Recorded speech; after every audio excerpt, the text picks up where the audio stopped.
জাহান্নাম বছরে 2টা নিঃশ্বাস ছাড়ে। কয়টা নিঃশ্বাস?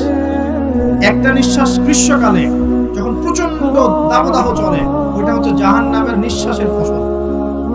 ওই প্রভাবে পৃথিবীতে এরকম দাবদাহ চলে। এই সায়েন্স বিশ্বাস করবে?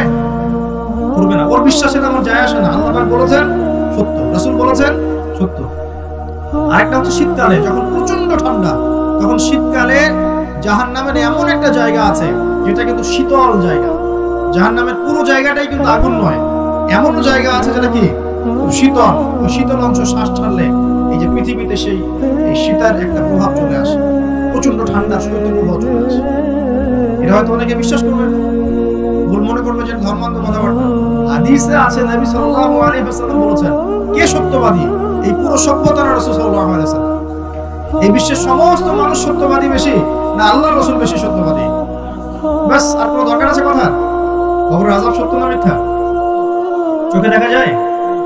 কোন পরীক্ষাগারে প্রমাণ করা যায়?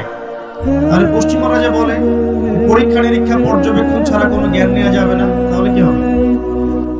এই যে শিক্ষা ব্যবস্থা দাঁড়িয়ে আছে এখনকার এই দর্শনের উপরে, পরীক্ষা নিরীক্ষা পর্যবেক্ষণ চাক্ষুষ না দেখা পর্যন্ত কিছু বিশ্বাস করেন। যদি বিশ্বাস করেন তাহলে আপনাকে বলবে ধর্মান্ধ হইবে। কি বলবে? কথা বুঝেন না আমার? হ্যাঁ, ওদের ফিলোসফি অফ এডুকেশন, মানে আমরা বলি এটাকে এপিস্টিমোলজি, আমাদের ফিলোসফিতে বলতে এপিস্টিমোলজি মানে জ্ঞান তত্ত্ব। এই শব্দের অর্থ হচ্ছে কি?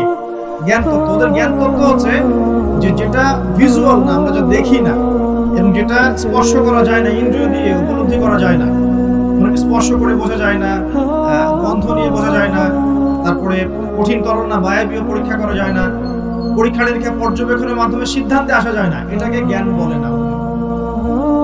এটাকে এই সিঁড়িগুলো উত্তরানো যায় তখন সেটা জ্ঞান, ওদের দর্শনের। তাহলে এখন কবরের আযাবটাকে আপনি কি করবেন? এখন কবরের আযাব নাই, তাহলে এখন তো আপনাকে আল্লাহ পাকের কথায় বিশ্বাস করতে হচ্ছে না, গায়েবে বিশ্বাস করতে হচ্ছে।